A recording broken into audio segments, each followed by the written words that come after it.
Hi friends, welcome to our channel. AP రాష్ట్ర వ్యాప్తంగా డ్వాక్రా స్వయం సహాయక సంఘాలకు కూటమి సర్కార్ మరో శుభవార్త చెప్పింది. డ్వాక్రా సంఘాలకు ప్రయోజనాలు కల్పించేందుకు కీలక నిర్ణయం తీసుకుంది. స్వయం సహాయక సంఘాల నిబంధనల్లో గ్రామీణ బ్యాంకులో మార్పులు చేసింది.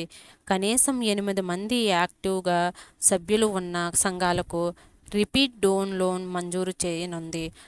గతంలో సభ్యులు మరణం లేదా వలస వలన సంఘాల్లో సభ్యుల సంఖ్య 10 కంటే తక్కువైతే లోను రావడంలో ఇబ్బందులు ఉండేవి. ఈ కారణాలతో నంబర్ తగ్గిన లోన్ ఇచ్చేవారు కాదు. అయితే పాత బకాయిలు లేకుండా ఉండాలి, సక్రమంగా చెల్లింపులు చేయాలని, స్వయం సహాయక సంఘాల తీర్మాన బాధ్యతా పత్రాన్ని సమర్పించాలని మంత్రి తెలిపారు. అలాగే 6 నెలల్లో మళ్ళీ సభ్యుల సంఖ్య 10కి పెంచుకోవాలి. ఇలాంటి అప్డేట్స్ కోసం మన ఛానల్ను ఫాలో అవుతూ ఉండండి.